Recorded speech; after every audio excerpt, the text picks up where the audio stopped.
Hare Krishna, dear devotees, those who are online, those who are on Zoom, thank you for joining. Today's class, we are going to cover Srimad Bhagavad Gita, chapter 18, renunciation. So the conclusion, the perfection of renunciation, that's the name of the chapter we're going to cover. We are going to cover a few slokas there, hitting on the topic of what's the confidential message, what is more confidential and what is most confidential. Lord Krishna is saying, and if time permits, we'll go through briefly Vrindavan Das Thakur's biography. So let me take care of some logistics before we start the session.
So before we start the session, I'd like to do Mangalacharan prayers to invoke auspicious blessings from our previous acharyas and Lord Krishna and his dear devotee Srimati Radharani, so that this session goes successful.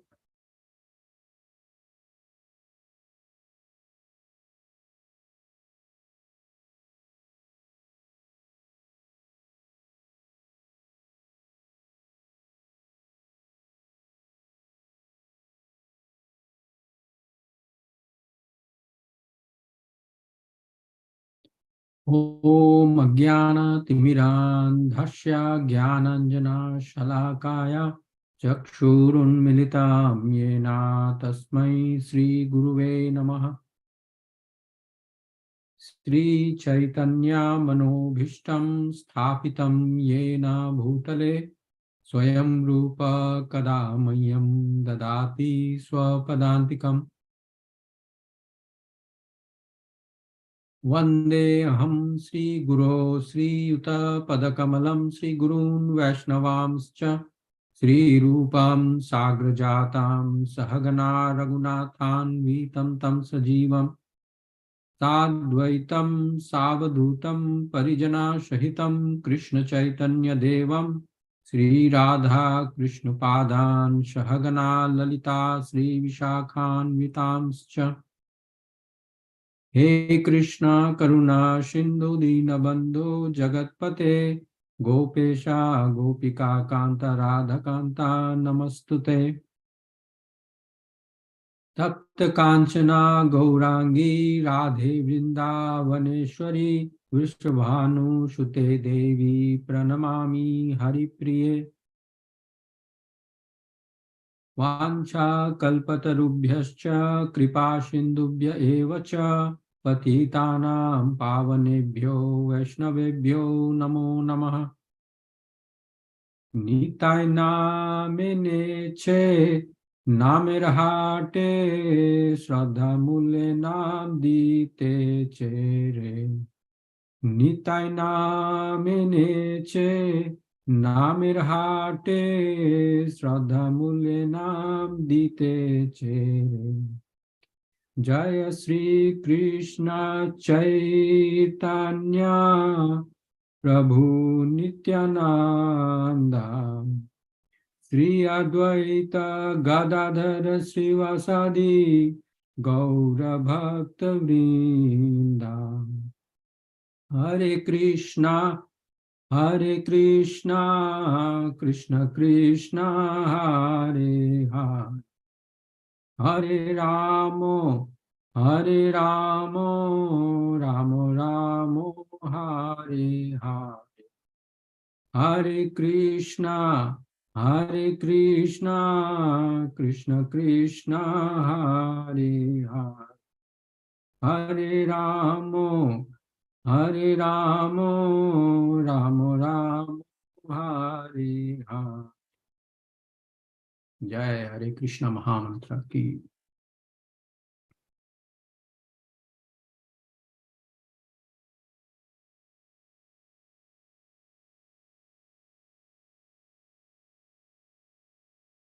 So, what is happening in chapter 18, Srimad Bhagavad Gita? So, just to give you a brief background on Srimad Bhagavad Gita, it was spoken by Lord Sri Krishna, who is the Supreme Personality of Godhead, to Arjuna in the battlefield of Kurukshetra, before the battle is to start. Now,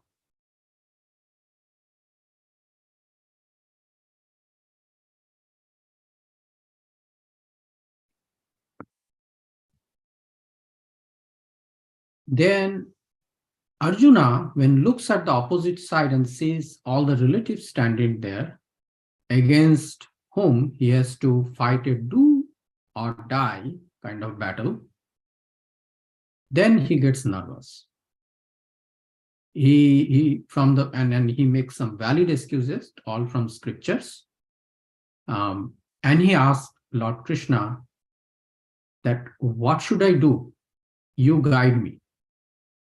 He accepts Lord Krishna as the spiritual master, and he becomes his disciple. Although their relationship in that contemporary time was, they were relatives, of course, they were cousins, but they were also friends, very dear friends.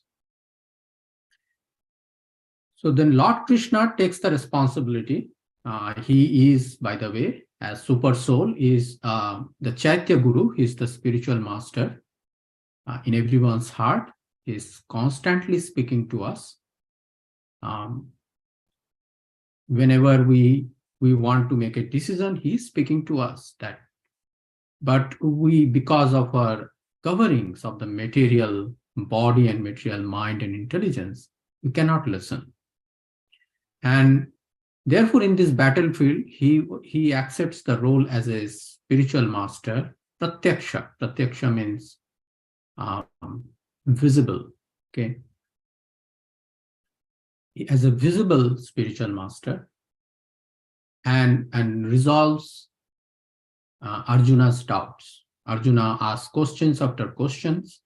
So that's how we have so many chapters. And finally, in this 18th chapter, Arjuna asks the final question. A question whose answer will help Arjuna decide what he was supposed to do in the first chapter, whether he should leave the battlefield and become a sannyasi, or he should execute the battlefield as per Krishna's instructions, as if he's offering the results of the battlefield to Lord Krishna.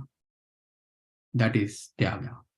That's the final question Arjuna has after listening to various paths to reach the Supreme. I mean, if you read all the 17 chapters, you will know Lord Krishna goes through almost every path. Karma Yoga, Gyan Yoga, Sankhya Yoga, Ashtanga Yoga, the yoga by which we perceive Paramatma in our heart, right? And of course, to top it all, is Bhakti Yoga. In fact, he says that in all other yoga, you need Bhakti. But Bhakti Yoga, you don't need all other yoga. You can simply do Bhakti. Because bhakti means the most important aspect of bhakti is when you are dependent on everything on Lord Krishna. Of course, Lord Krishna now. At that time, Arjuna was very fortunate. And to have Lord Krishna, who is the guru in everyone's heart. But we are also fortunate in the sense that the same message that Lord Krishna gave to Arjuna in the battlefield comes down untarnished as it is, as Srila Prabhupada said. That's why the name of this Bhagavad Gita is Srimad Bhagavad Gita as it is. Means the essence of that message is not disturbed. And they are coming. It's not just books, that is the Shastra, it's also the sadhus and gurus. Because what was the world as it existed 5,000 years back, or the world as it existed 500 years back, is not the same what it is today. So the reason why I said 500 is because 500 years back, Chaitanya Mahaprabhu came, and he showed how to really live Bhagavad Gita as a devotee. But then again, world changed. So 50 years back, Srila Prabhupada came. He went to West and he spread this message throughout the world. He opened many temples. The main purpose was to send this Krishna Upadesh. Jare dekho tare kaho Krishna Upadesh. That was Chaitanya Mahaprabhu's mission. Whomever you see, this gives this Lord Krishna's message.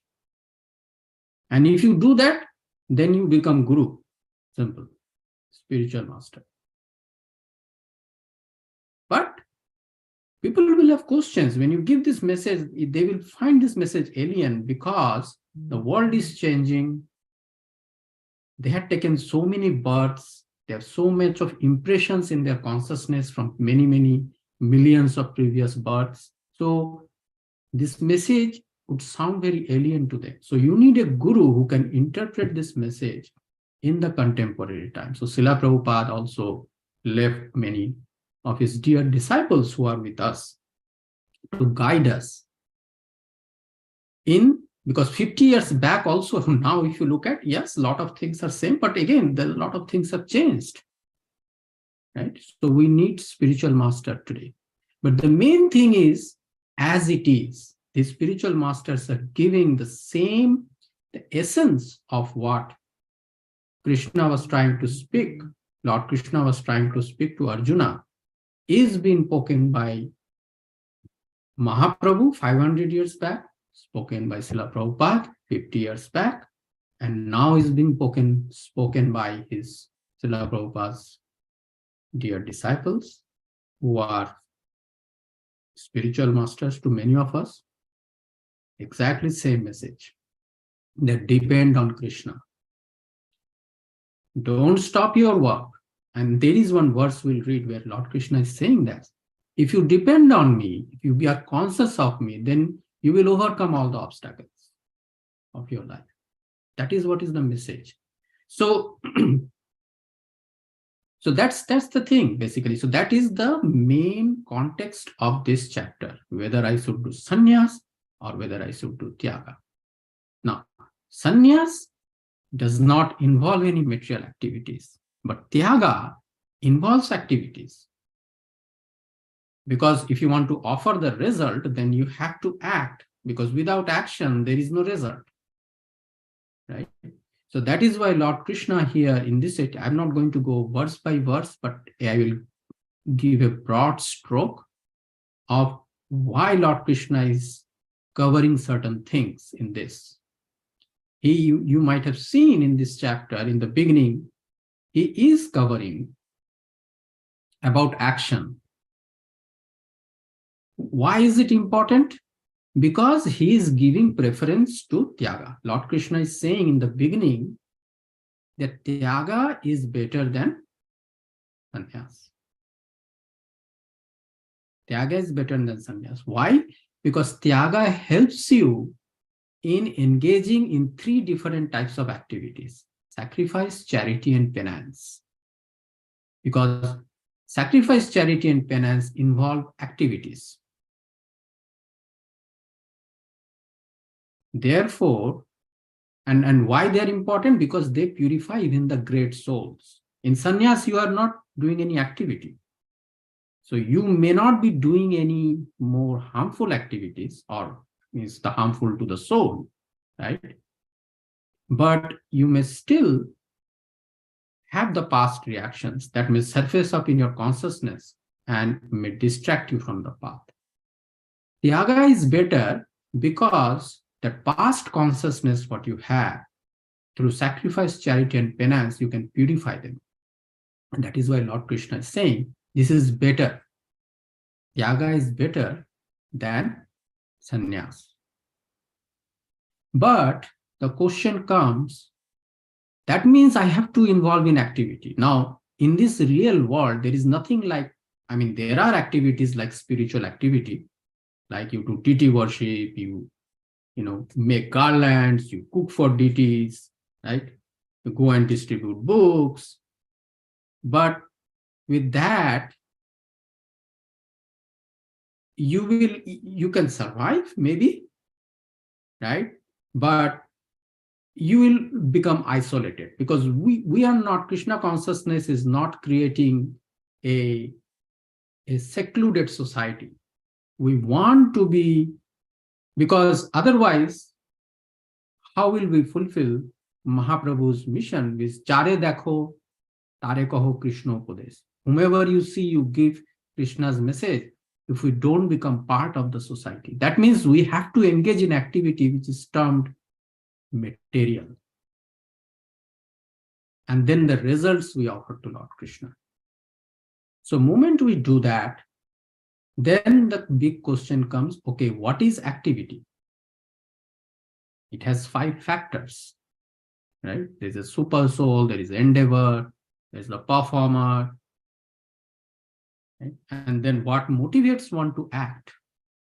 And then what are the constituents of activity? So Lord Krishna goes through all that here, and that's the reason why he goes through activity, because he thinks Tyaga is better, which involves activity. And that is why he sort of gives, he analyzes that aspect of activity. That's the reason he gives all these details about activity. And then he says, all these constituents of activity, then explains further that how in different modes people perform this, right? So here is saying, here he is talking about, the 5 causes of activities. It is giving details. And then he is also talking about what motivates one to act, right? Knowledge, object of knowledge, and the knower, right? You need all these things to get motivated, right? Only when you know that laddu is sweet, right? Laddu is the object of knowledge. You have the knowledge that it is sweet, and there is someone, knower, then you have a motivation to act, that you go and, eat the laddu, right? And how will you do that? The senses, right? You will get nice smell, right? Then you will use your active senses, right? To go there, pick up, you have to do that work. And the doer, the performer, they have to involve. So you have to get involved in that activity. So he's analyzing what is activity. And further, he also delineates that this knowledge, action, and performer of action, right? He's talking about these constituents of this action. He's taking the summary of whatever is said, and then these 3 things: the knowledge, which drives one to act, the action itself, and the performer of action. How is it different in different modes? Why is it important? It is important because although we may be in mode of goodness, we can clearly see from the morning to evening, depending on the environment, because at work we deal with all kinds of people. The environment we go through, our modes change. They keep changing. That is why I can tell from my experience that in the morning, I like to have food which is not very spicy. But in the evening, I like to have food which is very spicy. And that from that, I realized that I'm actually in the mode of passion. Because of the hard work, because of the interaction, passionate interaction with the people throughout the day, I am now in that mode. I've gone into the mode of passion. I can tell from my experience. So that is why it is not that a person may be predominantly born into a particular mode, but throughout the day, the modes keep changing as we experience, put ourselves into different situation, our modes change. For some people, it may be more, for some people, it may be less, because people who are more advanced, they have developed that kind of detachment from their mind, their intelligence, their material mind, material intelligence, and material body. They may be less so than others. So it's a question of relative degree. But people will be in different modes throughout the day. And that's why Lord Krishna is delineating all of those things. Although you may be doing tyaga, you may have to go through these different modes in the different times of the day. And so we should know that at what mode we are. That is why Lord Krishna is determined, talking about this knowledge, action, and performance action in different modes. Okay. And then I will talk about one more thing and see if anyone has any question. Then he does talk about the different kinds of understanding and determination. Because at the end of the day, there are two things, right? Our intelligence, which drives us to action, and then how determined we are to do that action. These are the two things. We will not stay steady in an action if we are not determined. Right? And understanding actually is also the intelligence which tells us that do X, but don't do Y. That is the intelligence. It is easier often to decide between a spiritual and material, do X and Y, is one is spiritual, another is material, not that hard, right? If we have determination, of course, to follow through. Otherwise, determining just based on intelligence between X, which is spiritual, and Y, which is material, is not very hard. But sometimes X and Y both could be spiritual. Then it becomes a little bit hard. Then we have to use our reasoning of which is, all kinds of reasoning may come into play. Like, is this instruction given to me by spiritual master, a direct instruction? Is this a spiritual activity going to do greater good, more good to more number of people versus the spiritual activity Y? So there are a lot of things that comes, and that's a different topic altogether. But the point I was making is we use our understanding to decide what we should do, and then we need to have determination. So, and then Lord Krishna talks about this determination also and understanding also in different modes, because this can vary. And now I am going to stop and see if anyone has any question until now. Thank you, Kautukarna Prabhu, for joining. And also check online if people have any questions there online. Let me see quickly. Hare Krishna, Prabhu. Hare Krishna. Mataji? Thank you. Yes, thank you for a nice class and explanation. I have a question about, you mentioned about the thing that we are always like at work or with family members during the day to night, and everybody's mode is different, and we are balancing. You have to balance and stay with the family members, and they may not be, devotee or anything like that, but we still have to balance it. How do we keep it like strong? You said our determination has to be strong, which is very nice point, but it's knowingly we know, but it's hard to keep it in a good mode. And so that my question is that if you can talk about it a little bit.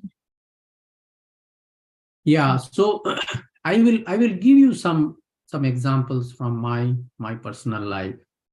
I actually I had attractions towards Lord Vishnu for some reason or the other from birth, but I did not come from a Vaishnava family. My parents and most of my relatives, they are all Shakta. Shakta means they worship goddess, basically goddess Durga or goddess Kali. Now, once in a while, I have session, like I just read through Bhagavad Gita with my parents, and when they say something like these things are told by Ramakrishna Paramahansa, who was a great devotee of goddess Kali, then I don't argue with them. I just tell them, yes, in various spiritual paths, similar things have been told, but we have to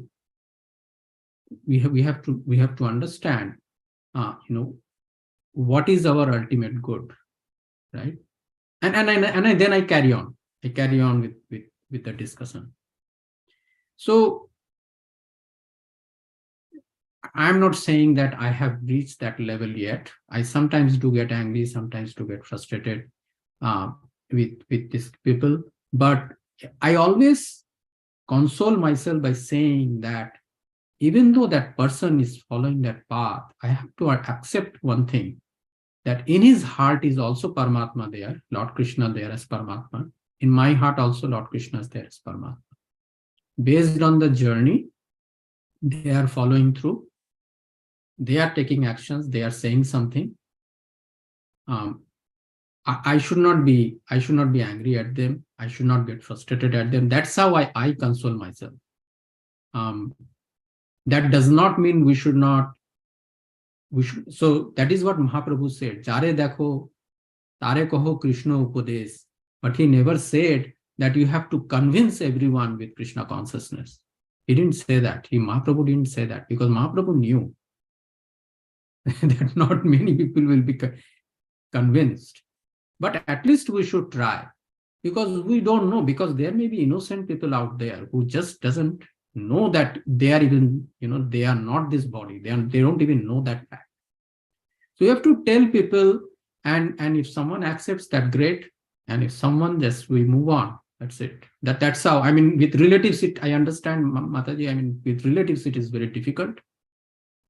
So we have to, it's a test of our tolerance. I mean, I don't know what to say. If anyone else wants to add to something, they are open to add, but you just tolerate. There is, I don't see any other way out, because there may be programs. If you stop going there, the problem, what will happen if you stop going to those occasions, then that how happy you are following this path, they will miss that part. So you just follow your path, you show that you are happy, not artificially, naturally you are happy. That's it. And they will then ask, like, how come you are happy? You don't, you don't eat meat, you don't do all these things which gives us this temporary happiness, yet you are happy. How come?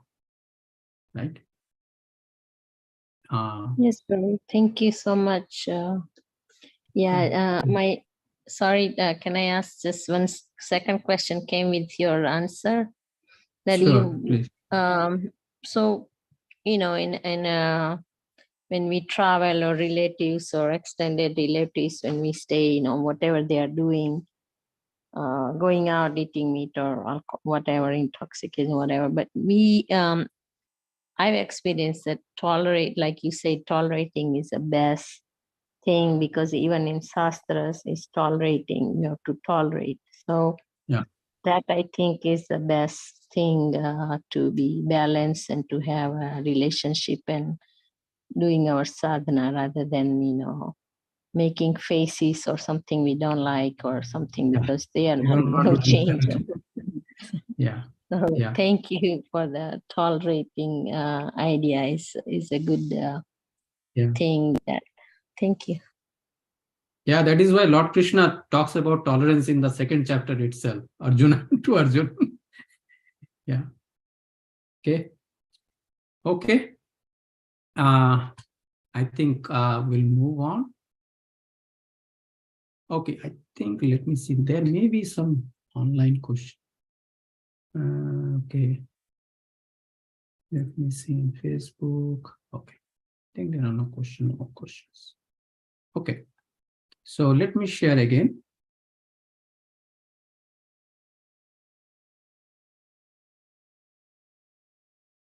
Okay.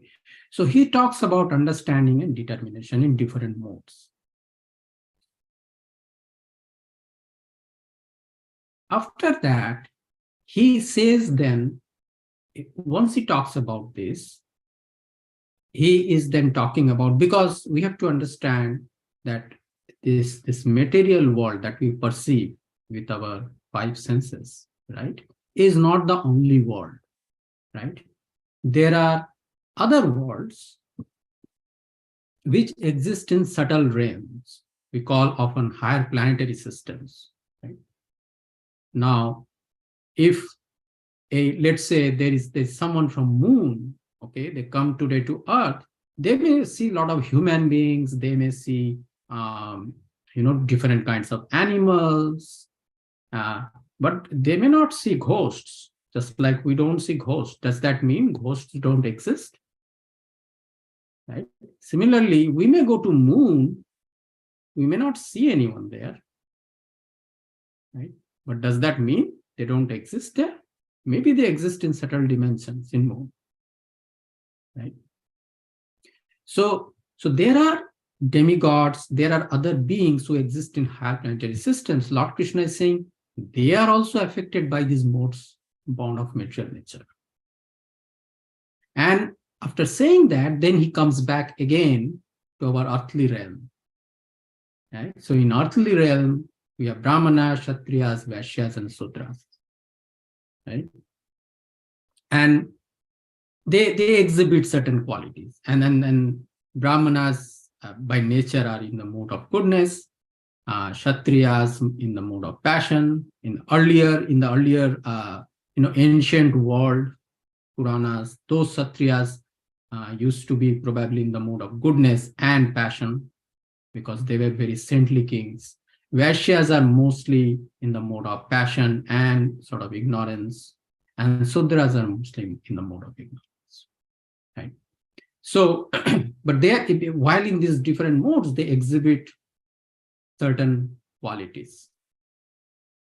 And because these modes are not set in stone, so that is why you will see sometimes Brahmanas do exhibit other qualities also, because they may be sometimes in other modes.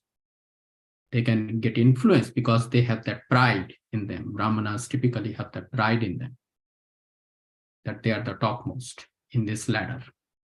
So they may, because of the pride, they may sometimes exhibit qualities of passion or maybe even ignorance.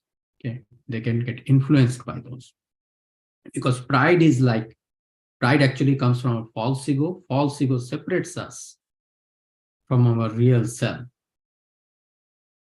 So more and more we come closer to ourself, more and more we transcend these modes from ignorance to passion to goodness, and then to pure goodness, which is also the transcendental, right?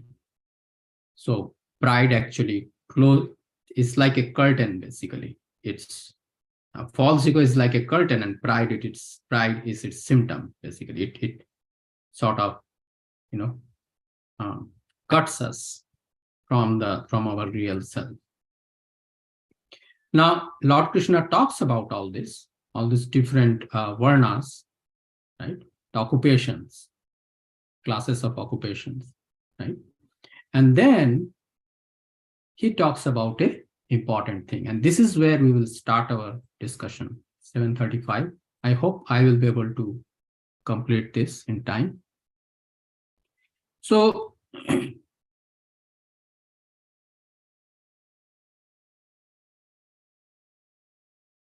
what is Lord Krishna saying here? By following his qualities of work, every man can become perfect. Because Arjuna was trying to leave the work of Kshatriya and wanted to become sannyas. Right?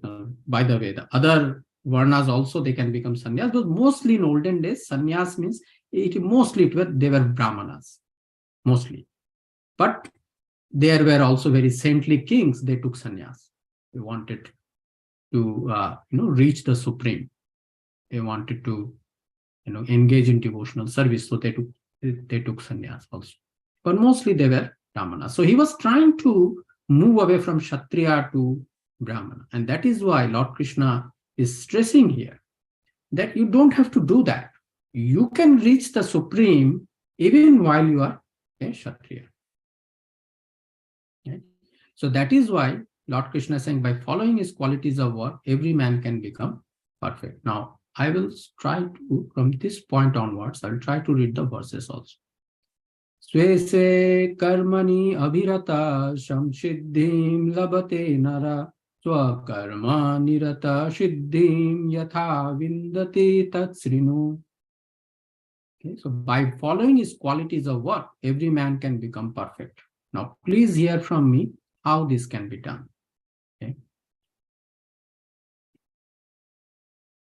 यतः प्रवृत्तिर्भूतानां येन सर्वम् इदं ततं स्वकर्मणातम् अभ्यच्य सिद्धिं विन्दति मानव.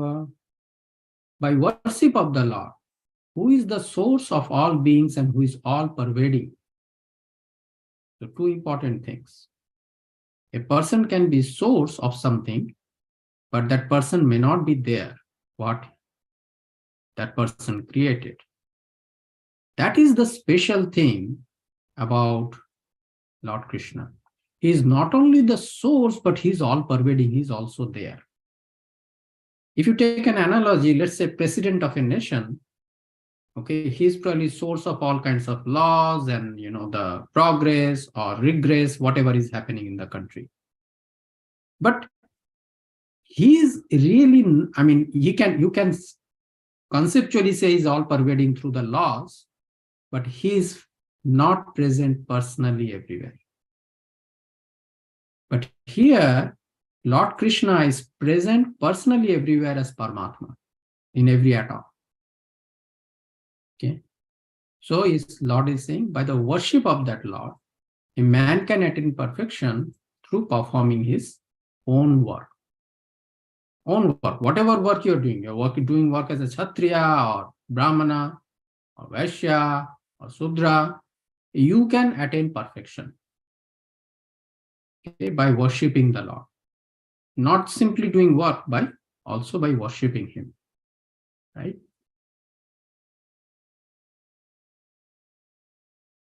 So the key sentence is made it very simple. Srila Prabhupada is saying everyone should be engaged in devotional service to the Lord in full Krishna consciousness. That is recommended in this verse. Remember, wherever you are going to do work, if you are going with a motive that I'm going to do work so that I can earn money to maintain my family, and so that along with my family, I can serve the Lord peacefully. If that's your motive, then that is a devotional service. Because that is exactly Krishna was asking Arjun to do. He was not asking Arjun to leave everything and then open a temple and do, arti and make garland. No. He was telling Arjun, you are Satriya, you work. Under my instruction, you work. You go fight the battle under my instruction. And imagine that when you do the work as per my instruction, you are offering the results to me. That is your devotional service to me. Right?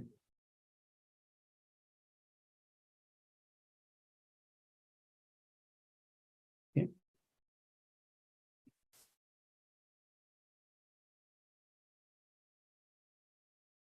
Sreyan swadharmo viguna paradharmat swa anushtitat swabhava niyatam karma kuruvan apnoti kilbisham.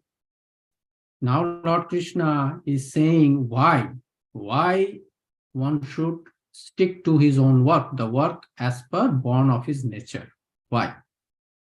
It is better to engage in one's own occupation even though one may perform it imperfectly than to accept another's occupation and perform it perfectly.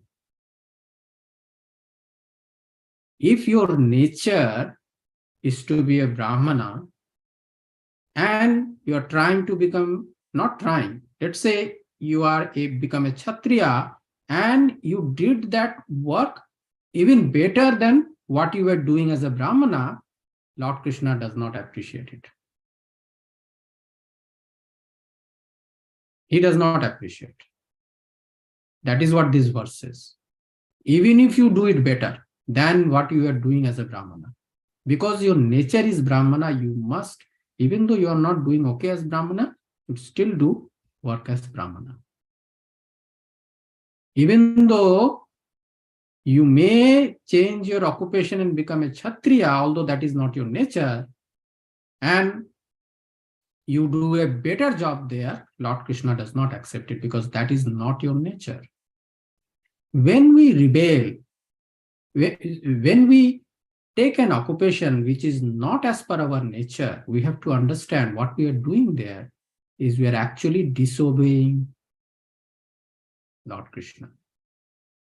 Because Maya Dhakshena Prakriti Suyate Characharam.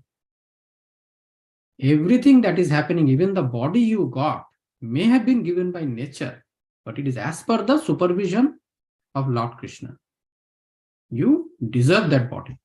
That's why you got that body. Now you think something is better because now the trend is, I'm just taking a very material example, data science. So because I will become data scientist, although my nature is not that. Right? So you don't follow the trend. Whatever is attractive, whatever gets, more value, don't focus on the externalities of the society. Rather focus on what is your nature. And you can always take the help of devotees, spiritual masters. Sometimes they can help you understand your nature because sometimes people are confused. What is really my nature? Although it is not that difficult, basically. Where you feel peaceful, that is your nature. And that is the kind of work one should do, even though you are not able to do it perfectly. Okay. Duties prescribed according to one's nature was never affected by sinful reaction. Like, for example, a lion, a tiger, they are violent. They kill animals and they eat them. But that does not affect them by sinful reactions because that they are doing activity as per their nature. If a Kshatriya goes and for protecting the religious principles, he goes, fights battle and kills someone evil, maybe a thief or rogue, that does not, in fact, what happens, the Kshatriya does not get sinful reaction and the thief and rogue, their sinful reaction goes away. So there is two benefit. There's two benefit. Both the thief and rogues gets benefit and the Kshatriya also gets benefit. So their violence is actually helping both. So that is what Lord Krishna says. Duties prescribed according to one's nature are never affected by sinful reactions. But same thing if Brahmana goes and fights and tries to, kill the thieves and rogues. Oh no. Thieves and rogues will not get benefited even if they get killed. And the Brahmana is also not going to get benefited, because that's not his job. As per his nature, he is supposed to go and complain to the king that in your kingdom, these so many thieves and rogues are coming, go and take care. That is what he is supposed to do, a Brahmana. Okay.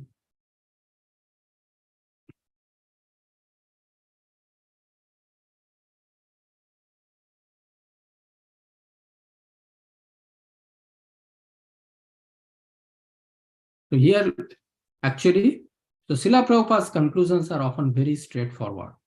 So we should definitely read them. The conclusion is that everyone should be engaged according to the particular mode of nature he has acquired.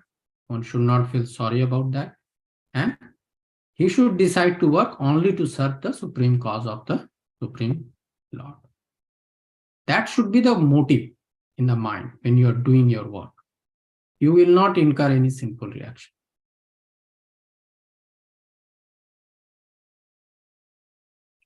Sahajam karma kaunteya sadosham api na tyajet sarvarambha hi doshena dhumena ivavrata. Every endeavor is covered by some fault, just as fire is covered by smoke. Therefore, one should not give up the work born of his nature, O son of Kunti, even if such work is full of fault. Right?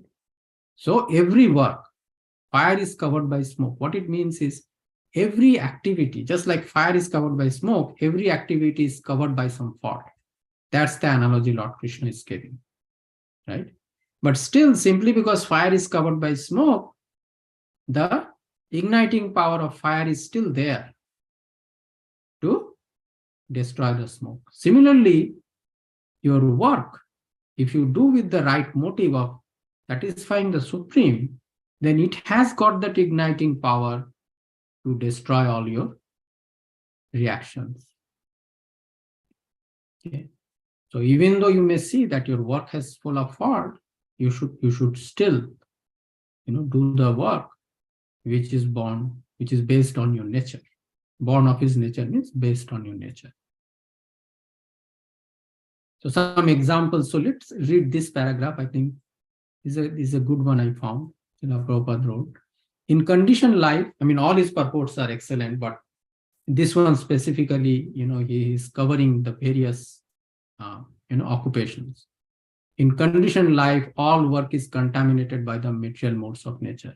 Even if one is a Brahmana, he has to perform sacrifices in which animal killing is necessary. Right? So there is this fault even for Brahman. Right? But a Kshatriya cannot perform that sacrifice because that is meant for Brahmana. That is Brahmana's job. So Brahmana is engaged in something which is faulty. Similarly, a Kshatriya, however pious he may be, has to fight enemies. Who else is going to do that? That is Kshatriya's job as per his occupation. He has to fight enemies. He cannot avoid it.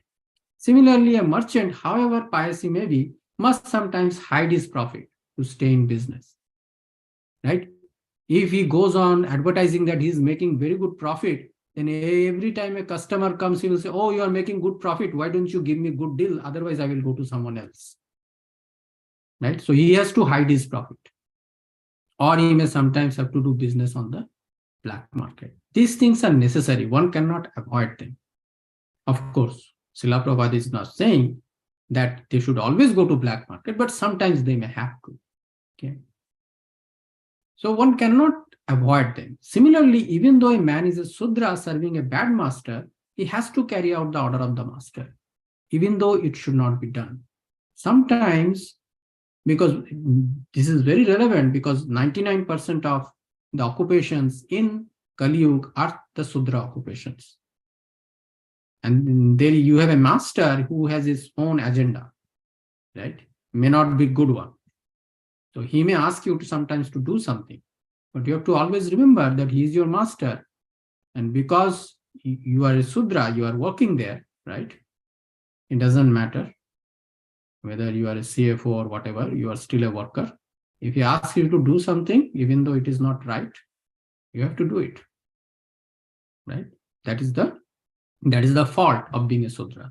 So every one of these occupations has some fault. Right? So now Srila Prabhupada is saying, despite these flaws, one should continue to carry out his prescribed duties, for they are born out of their own nature.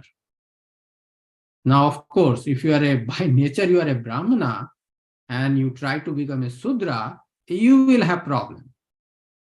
Most of the times you will not be able to keep the job, or even if you keep it, you won't make much progress.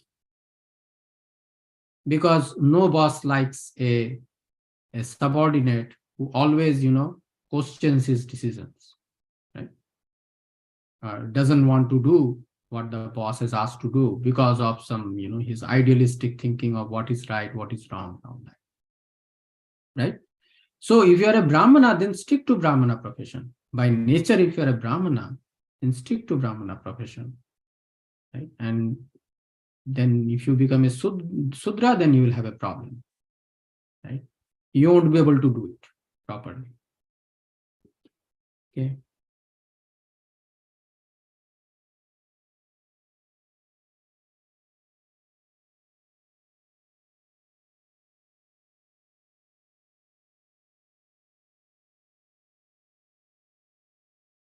Okay. So there are some nice examples given here. Like for example, here, similarly, one should not give up his natural occupation because there are some disturbing elements, right? Like for example, in case of Arjun, this is what was happening. He was trying to give his natural occupation of Kshatriya because he was finding this whole situation very disturbing. Right? So he did not want to fight the battle. He did not want to fight his guru. Right? Guru means his martial guru, who taught him the military. Right? The Dronacharya, his grandfather Bhishma, right? They were almost like worshipable for him, and so he did not want to fight them in a do or die battle. Right? Rather, one should be determined to serve the Supreme Lord by his occupational duty in Krishna consciousness. That is the perfectional point. When a particular type of occupation is performed for the satisfaction of Supreme Lord, all the defects in that particular occupation are purified, not removed, but purified. Means the reactions are gone. When the results of the work are purified when connected with devotional service, one becomes perfect in seeing the self within, that is self-realization. But one thing I must warn here is simply because devotional service has that capacity to purify the results of the work, it is still, this process is not like a vending machine that if you give $2, then you will get merchandise worth $2. No. Remember, behind everything there is consciousness. There's consciousness of demigods, consciousness of Krishna. So they can see that you are cheating. So you're a businessman, you think, oh, I am allowed to lie, and also you lie all the time. Lord Krishna will know that you are cheating. Okay? That's not acceptable. In unusual circumstances, that's allowed. But you do it all the time, you will be punished. You will incur sinful reaction. Or if you are a Kshatriya, you kill people all the time, like if you read in Bhagavatam, King Vena. No, he had to incur sinful reactions. He was very cruel. Right? He used to kill everyone, and he would never allow Brahmanas to do their sacrifices. Right? So he had incurred very lot of sinful reactions, and then Brahmanas, by their high sounding mantras, simply terminated his life. Right? Because he was not taking care of people. Right? And he was stopping Brahmanas to do activities which are good for larger good of the people. Because it will please the Supreme. When the Supreme is pleased, then naturally, Supreme gives all the necessities, natural resources, rain and everything, so that, the society is happy. Right? So, we should not, simply because devotional service has this power, that does not mean, we are allowed to do all kinds of, engage in those faults of the occupation all the time. No, that's not what it means. It says that if you have to engage in those faults, for, unusual circumstances, like in case of Arjun, what was happening, right? Then you will be relieved of your sinful reactions.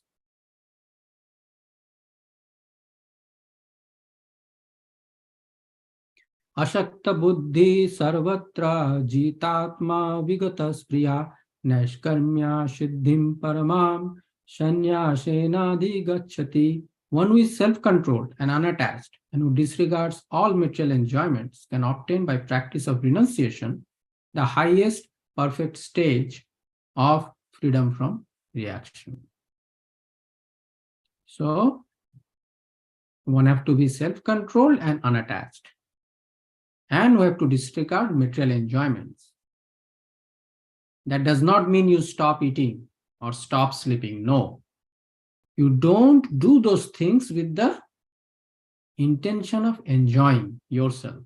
Rather, offer it to Lord Krishna and then accept it as his mercy. Okay. That is the real renunciation. That way you will be peaceful and you will not feel like engaging in unnecessary enjoyment. And when you do that, then you reach the highest perfect stage of freedom from reaction. So all the past reactions are then gone.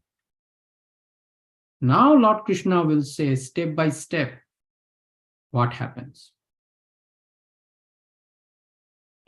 Siddhim prapto yatha brahma tathapnoti nibodhame samasenaiva kaunteya nishtha jnanasya yapara. O son of Kunti, learn from me how one who has achieved this perfection can attain to the supreme perfectional stage, Brahman, the stage of highest knowledge, by acting in the way I shall now summarize. Now Lord Krishna is talking about the confidential aspect, which is Brahman, or you can also say the Sat. If you take Sat, Chit, Ananda, three aspects of Lord Krishna, the Sat aspect is the confidential aspect. And that is what Lord Krishna will now say. Once a person is relieved of his sinful reactions by following his occupational duty and offering the results to Lord Krishna, do what is called Tyaga, then they purify the soul, and then how they can reach Brahman. So this is the confidential message he will start talking about.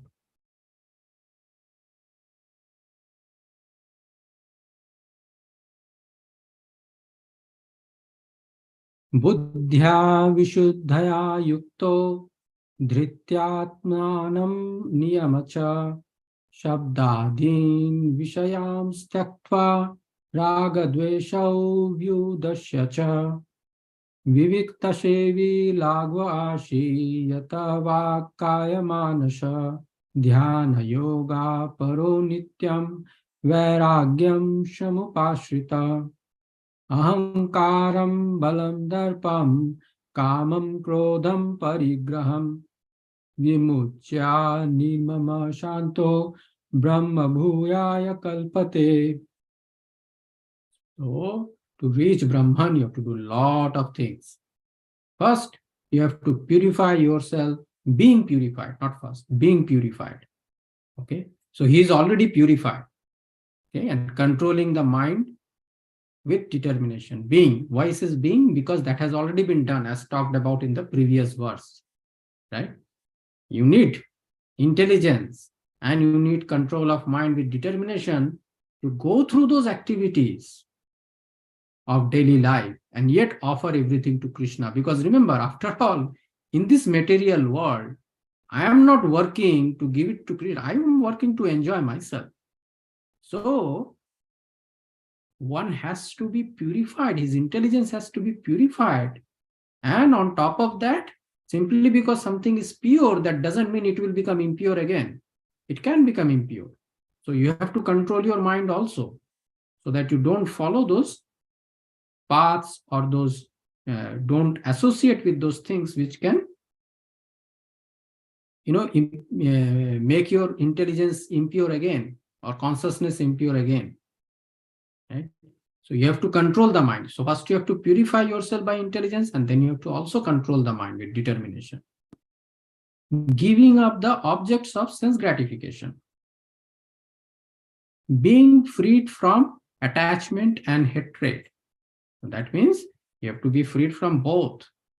You cannot hate anything, or you cannot get like anything or get attached to anything. You have to be freed from both. You have to be sort of in an ambivalent mode. Then one who lives in a secluded place, right? Who eats little. Don't eat, because if you eat too much, then you will sleep. Right? Who controls his body. Right? One has to control his body. Because even though you remain in a secluded place, your past impressions are there in your consciousness. And that can impel you to do something. So even though you go in a secluded place, that may not help if you don't control your body. So you have to still control your body. You have to also control your mind. And you have to control the power of speech. Right? Because if you don't control the power of speech, you will again get engaged in unnecessary topics. What in Chaitanya Charitamrita written as Grammo Katha, the talk of the village. Right? The village talk. The village, I don't know, in village, if you go village, you will see everyone knows about everyone else. Everything they know. How they know? Because of this village talk that goes on. In village people, in cities, you will see that people live in their own world and own little apartment.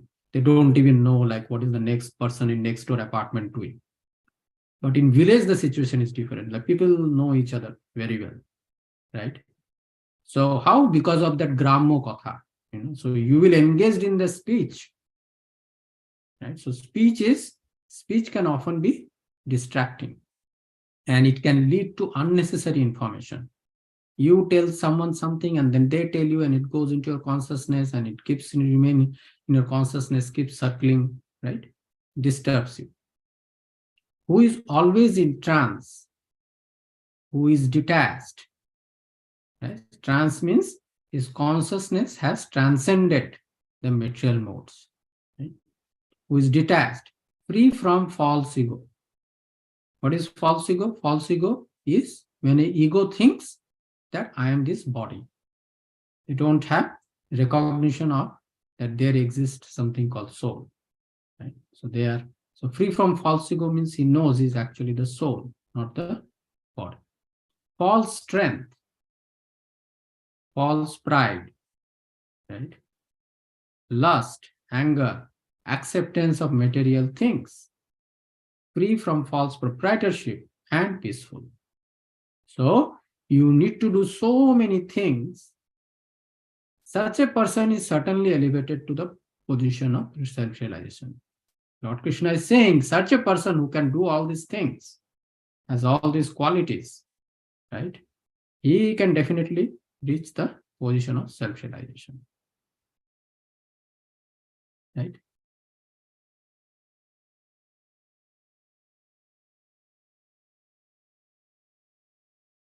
Let's read a little bit this purport. This is a good purport. When one is purified by intelligence, he keeps himself in the mode of goodness. Thus, one becomes the controller of the mind and is always in trance. He is not attached to the object of sense gratification because he is in trance, right? He is transcended. Objects of sense gratification are actually combination of this material mode. So because he has transcended the material mode, so he is not attached anymore. He is free from attachment and hatred in his activities. Such a detached person naturally prefers to live in a secluded place. He does not eat more than what he requires, and he controls the activities of his body and mind. He has no false ego because he does not accept the body as himself. Nor has he a desire to make the body fat and strong by accepting so many material things. Because he has no bodily concept of life, he is not falsely proud. He is satisfied with everything that is offered to him by the grace of the Lord and is never angry in the absence of sense gratification. Nor does he endeavor to acquire sense objects. Thus, when he is completely free from false ego, he becomes non-attached to all material things, and that is the stage of self-realization of Brahman. That stage is also called, in this verse, Brahma Bhuta stage. So he moves from Jiva Bhuta to Brahma Bhuta, right? Stage.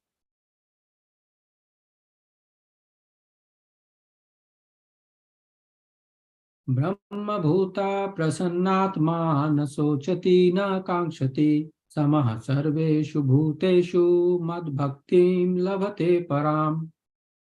One who is thus transcendentally situated at once realizes the Supreme Brahman and becomes fully joyful. He never laments or desires to have anything. He is equally disposed toward every living entity. In that state, he attains pure devotional service unto me. So in this stage, when he realizes the Supreme Brahman, right? He realizes Brahman, he realizes Supreme Brahman, the source of Brahman, and then he becomes joyful. Why he becomes joyful? Because he understands this that is the source of all the joy. Right? In Brahma Sutra, Vedanta Sutra, it is given, right? Janmadi yasya ataha. Janma adi yasya, everything, birth, death, everything is coming from this Brahma. Right? And when he reaches that source, he becomes joyful. Because all other sources of joy in this material world are temporary. And sometimes we even take misery also as joy. Right? Like, for example, if you run very hard, after that you get some relief. Right?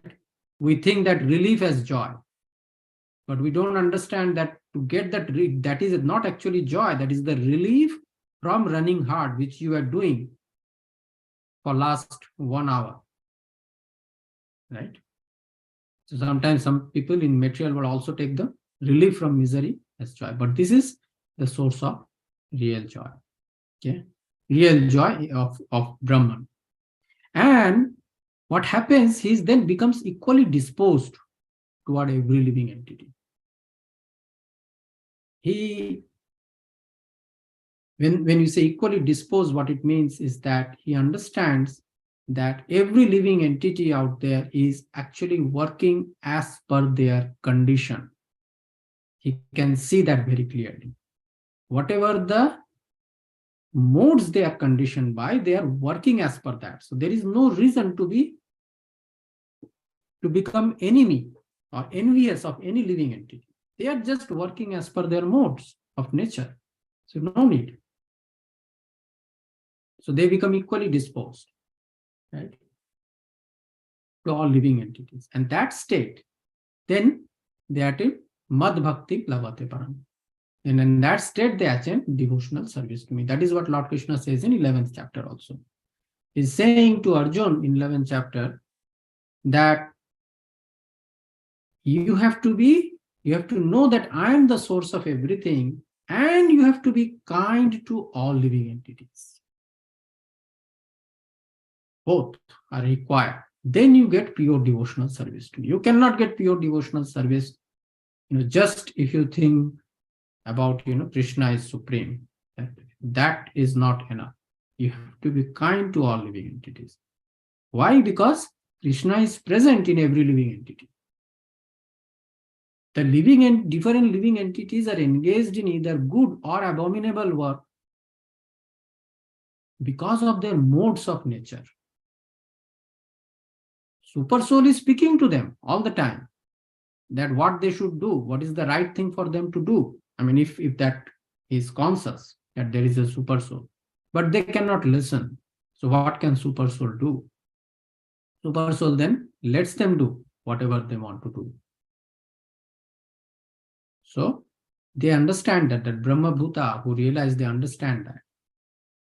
And then they are very peaceful.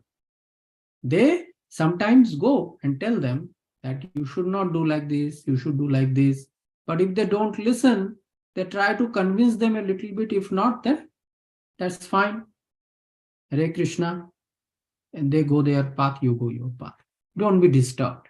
So that is a Brahma Bhuta stage. Let me quickly see if there is any questions anywhere.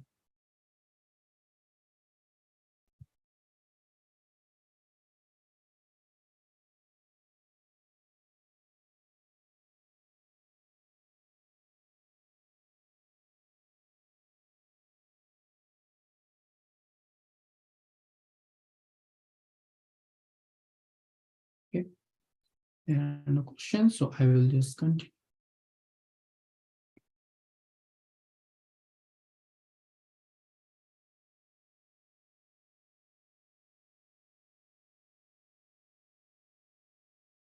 Bhaktya mam abhijanati yavanyaschaśmi tattvata tato mam tattvato gyatva vishate tad anantaram.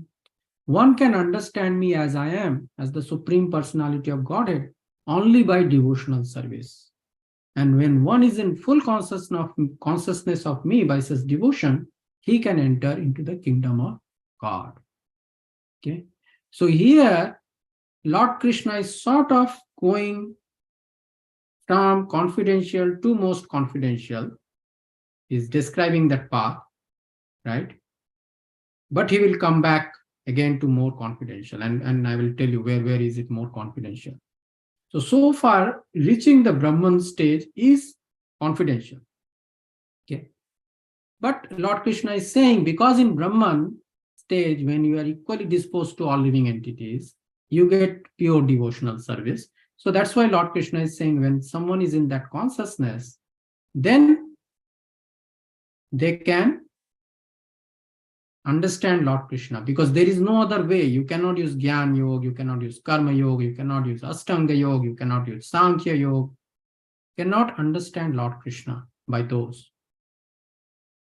Only by devotional service, you can do that. Bhakti, right? Seva bhav bhakti, right? Now, and then one can enter into the kingdom of God. Lord Krishna's one, Vaikuntha. Sarva karmani api shada kurvano mat vyapashraya mat prasadat avapnoti shashvatam padam abhayam. Though engaged in all kinds of activities, my pure devotee under my protection reaches the eternal and imperishable abode by my grace. Lord Krishna is now making clear devotional service does not mean just doing deity worship, making garlands. No, there is devotional. Even if you engaged in your day-to-day activities, also if you do with a motive of serving Lord Krishna, then that is also devotional service. That is why Lord Krishna is saying, though engaged in all kinds of activities, my pure devotee under my protection, under Lord Krishna's shelter. And in next verse, he will mention Lord Krishna, how you can remain in Lord Krishna's shelter. But if you do that, if you engage in all kinds of activities under Lord Krishna's shelter, then you reach that eternal and imperishable abode. That is the kingdom of God, which Lord Krishna talked about in previous verse. By his mercy. Remember, again, many things. It's not that simply because you do this, we should never think that devotional service are like activities of this material world. It's not think. It's like a vending machine. Like I do X, Y, Z, and then I get N. No. There is this mercy. You do X, Y, Z, but still you need Lord Krishna's mercy to get N. Right?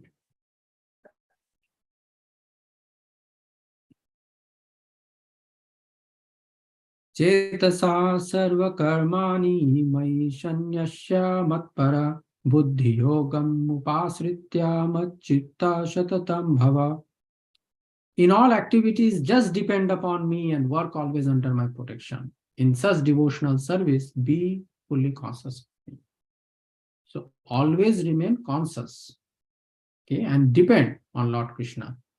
Lord Krishna, you may say, oh, you are like a parasite, you are always dependent. No, Lord Krishna will not feel that way. Lord Krishna is not saying that stop all your work. Remember this. You keep engaging in an activity, but when in doubt, you can depend upon him. Okay. And sometimes you may have a question, oh, I'm thinking I should do this, but then my inner conscience says I should do that.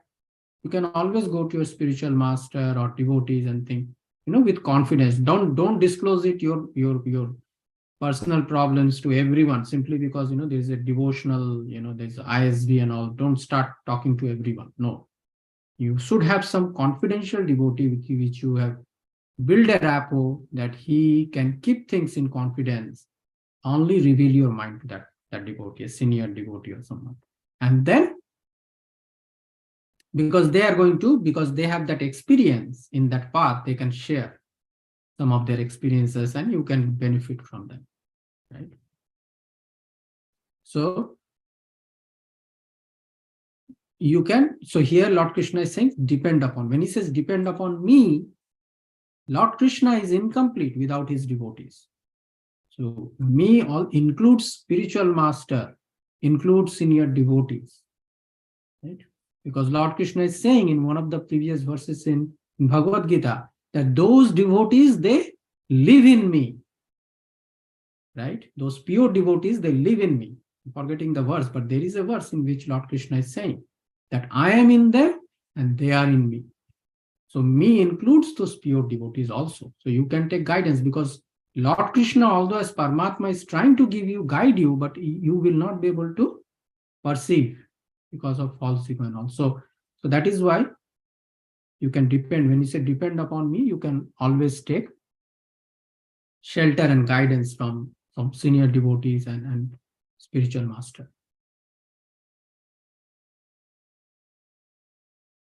Matchitta sarva durgani mat prasadat tarishyasi atha chet tvam ahankaran na srushyashi vinamshati. If you become conscious of me, you will pass over all the obstacles of conditioned life by my grace. Not just spiritual life, even your conditioned life, your material life. So it is not that, you take guidance from Krishna only for your spiritual matters. No, you can take guidance from Krishna on your material matters also. Right? Like Arjuna's guidance was a material matter. Whether he should not fight or whether he should fight. He was not asking a question on spiritual matter. His question was of material matter. Right? And he was taking guidance from Lord Krishna. So you can take guidance from Lord Krishna on your material matters. Of course, you don't want to bother Krishna with saying whether I should invest in X or invest in Y. Right? But there may be difficult situations in your life, even in your material life, where you might like to have some guidance from Lord Krishna, right? Like, for example,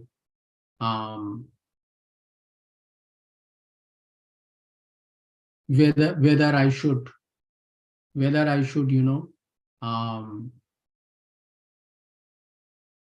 spend my time for reading the scriptures, or I should spend my time watching some movie, right? If you have not read scripture throughout the day, what should I do? So Lord Krishna can sometimes answer you those questions. He can help you, can guide you. And if you read scriptures, you will see, you will slowly, you lose interest in watching that movie. You have to take the first step. You have to hold the book in your hand and start flipping through the pages.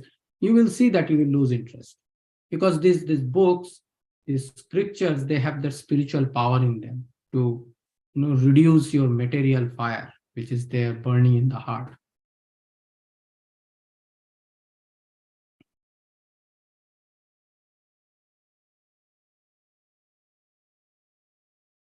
Yat ahankaram ashritya na yotsya iti manyashe mityasya vyavashayaste prakritistvam niyokshyati. If you do not act according to my direction and do not fight, then you will be falsely directed by your nature you will have to be engaged in warfare. Yeah, he was a Kshatriya. He cannot run away from warfare. That's his nature. So that's his occupation. That's why his occupation is based on his nature. Right? If you do not act according to my direction and do not fight, they will be falsely directed. So Lord Krishna here, he is outside as a guru, is instructing him. Now, next few verses we are going to discuss more confidential, where Lord Krishna is saying that from inside also he is instructing as super soul.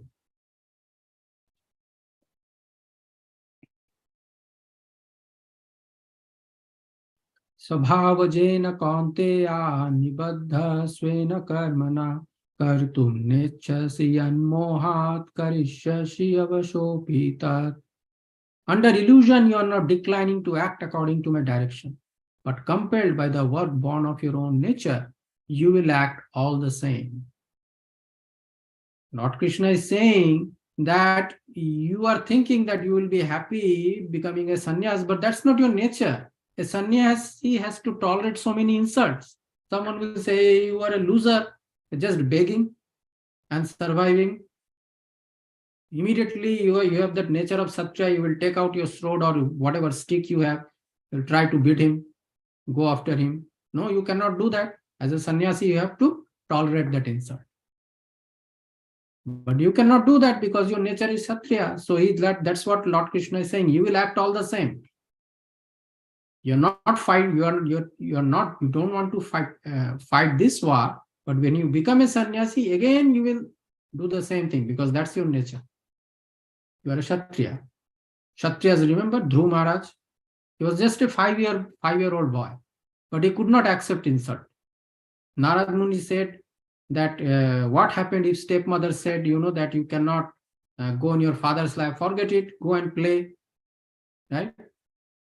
You're just a small boy, but and he gave a lot of instructions to him.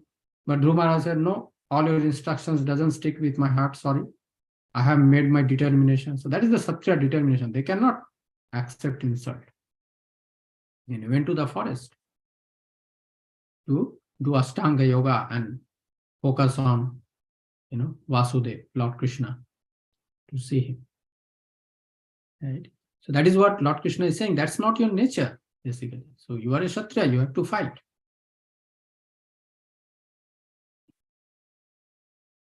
Ishvara Sharva Bhutanam Hridedeshe Arjuna Tishtati Brahmayan Sharva Bhutani Yantrarurani Mayaya.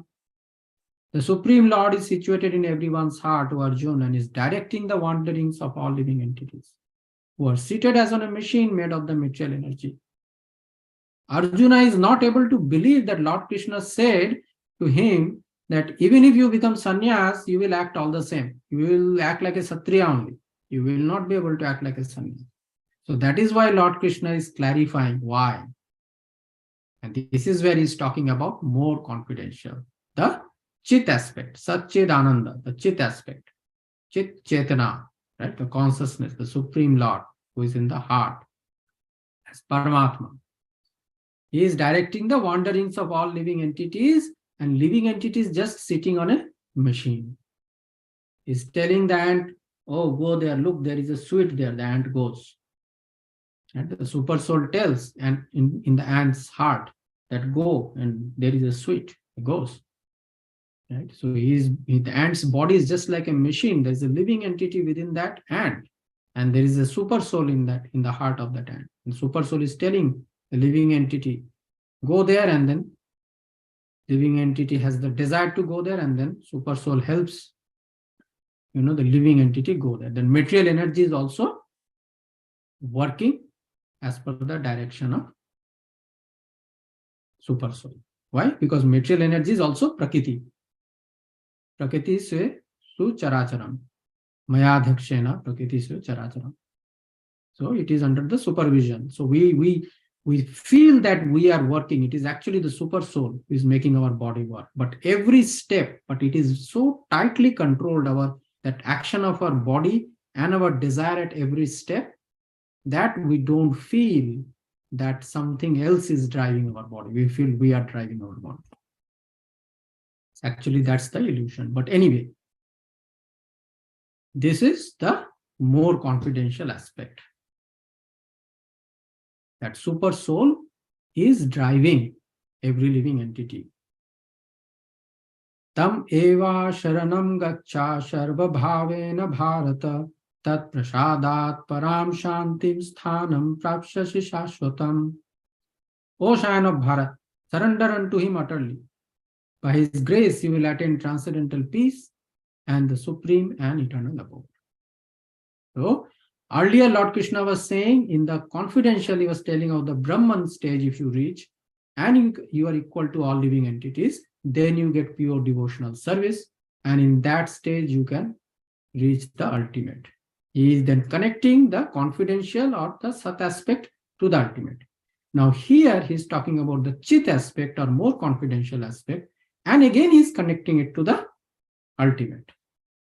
Okay?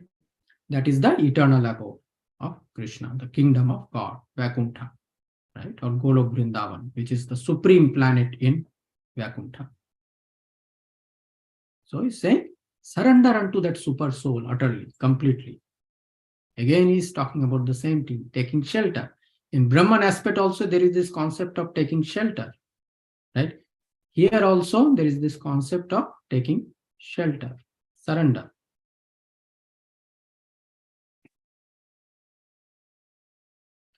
Iti te jnanam akyatam guhyat guhyataram maya vimrasyaitadaseshena yate chashi tatha kuru. Thus I have explained to you knowledge still more confidential, so that Paramatma is the still more confidential. Deliberate on this fully and then do what you wish to do. Okay. It says, deliberate on this fully and then do you what you wish to do.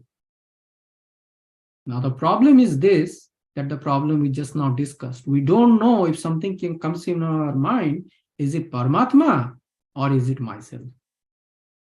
Because we may think that I am doing 16 rounds following 4 regulative principles, reading scriptures daily. So whatever is coming in my mind is coming from the super soul, not necessarily.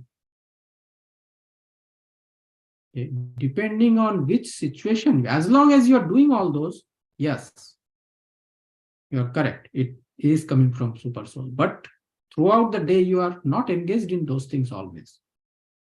Right? You put yourself into different situations. Right?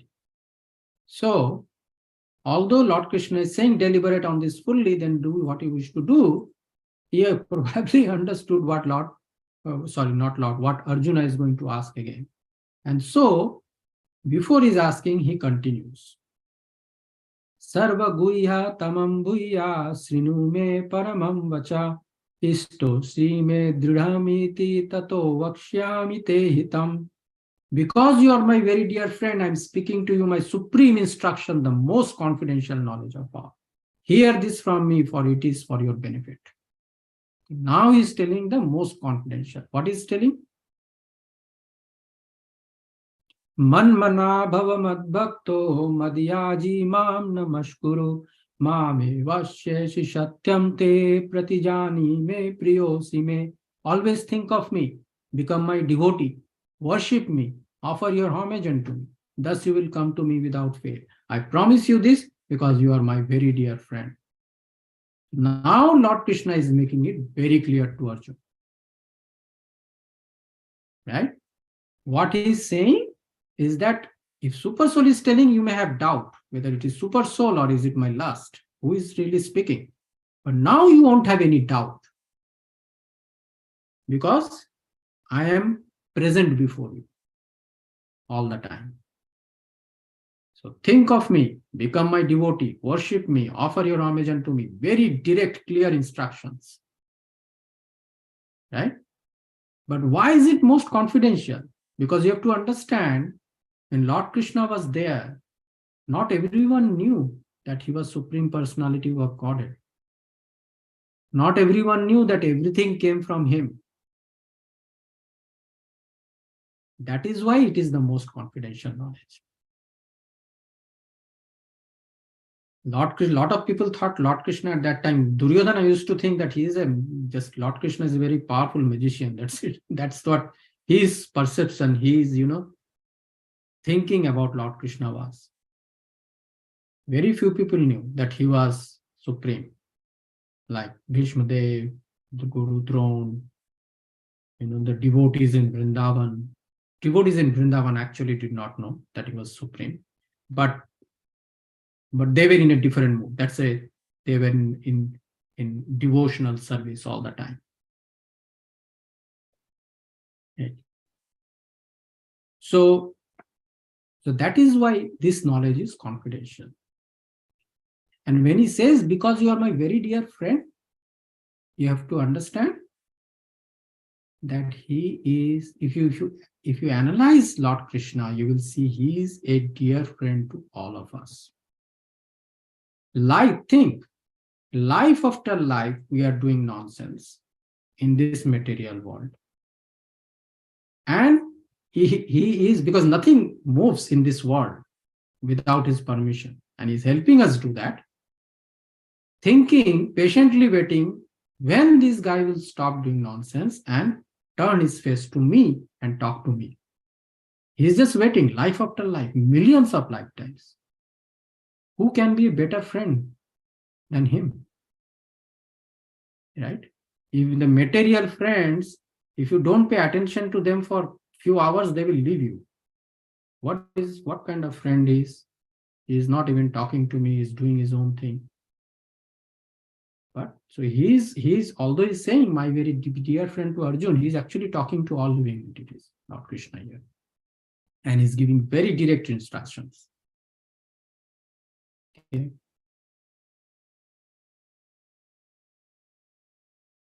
Sarva dharman parityaja mamekam saranam raja aham tvam sarva papebhyo mokshayashyami masucha. Why Lord Krishna said this verse after giving that verse? That verse was very clear what is to be done.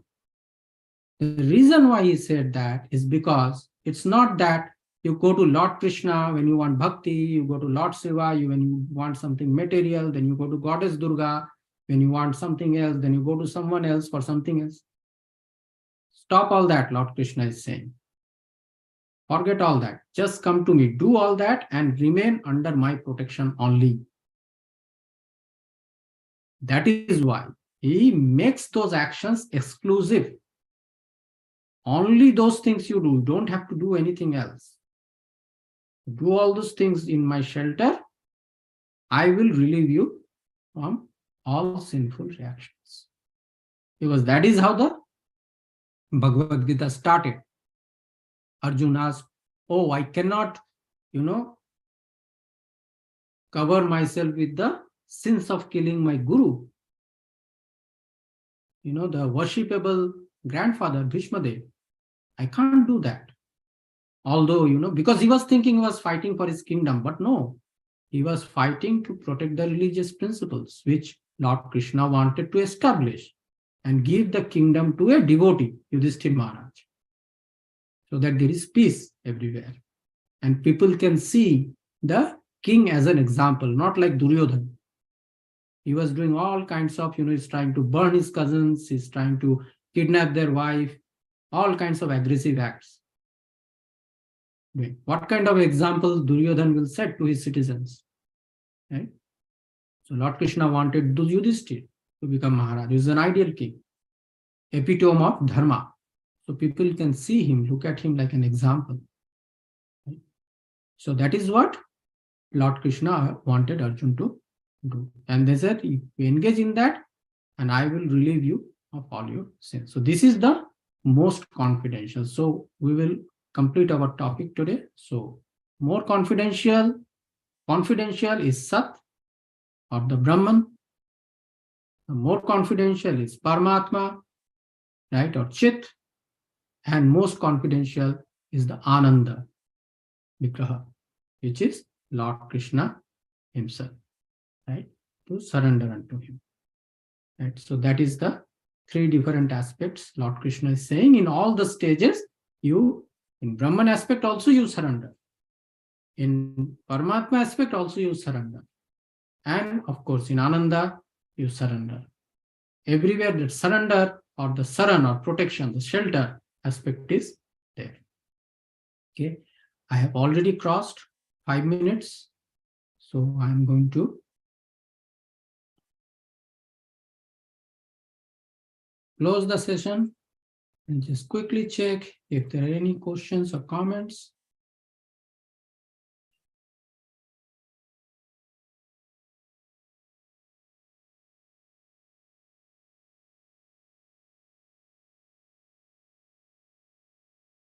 Okay, so someone is asking, how does one be an observer to others' words and actions without getting caught in their actions? Okay, this is a tricky question. I will put it this way.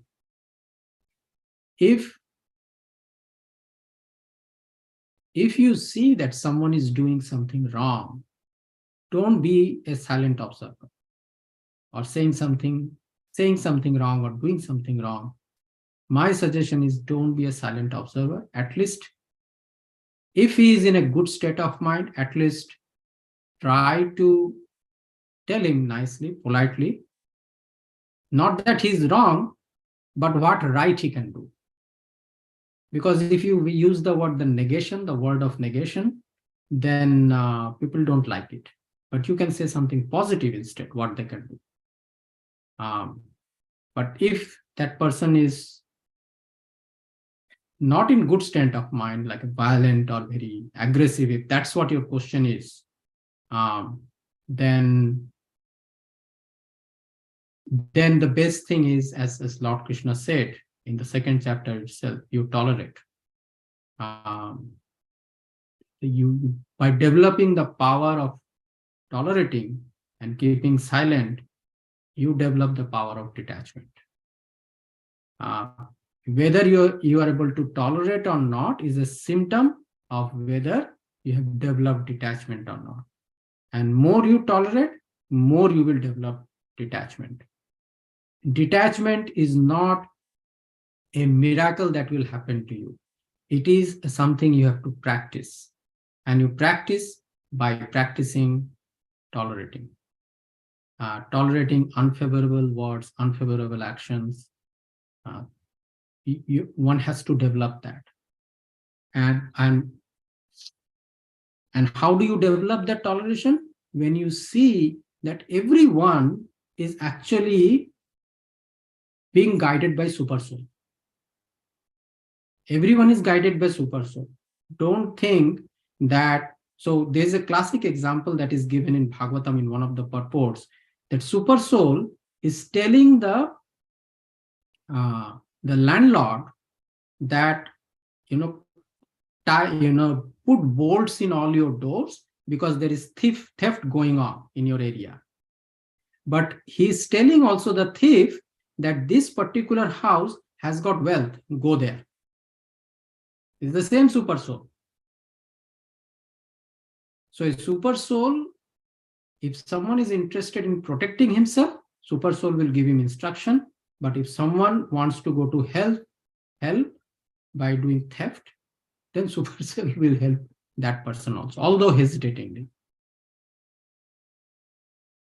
Why I'm telling you this is because when you are in that frame of mind that everyone is acting because the super soul is driving them, of course, that does not mean that simply because super soul is driving them, they are all doing good things. No. Super soul is driving them because that is their mode. Like if super soul does not drive a tiger to kill and eat, a tiger will not survive because that's his mode. Right? So that is how you develop the power to tolerate. I hope I have answered your question.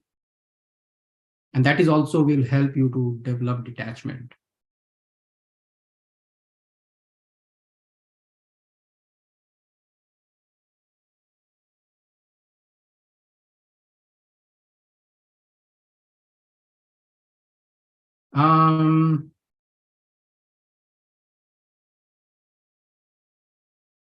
There, Mumbai Thane, okay.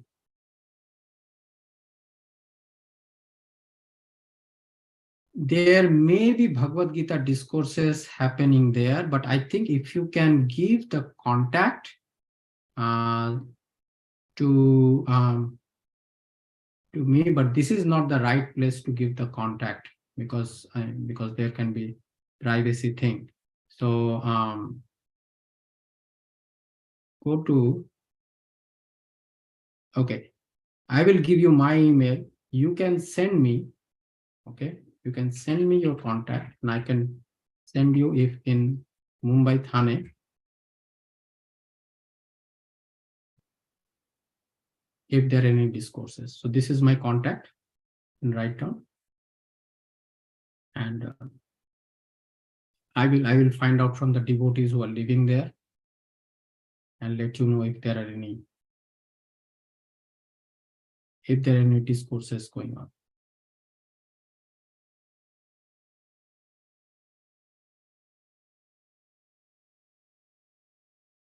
Okay, devotees, now we'll have to close the session because we have already gone 11 minutes past. Vancha kalpatarubhyascha kripa sindubhya eva cha patitanam pavanebhyo vaishnavebhyo namo namaha. Srila Prabhupada ki jai, Gurudev ki jai.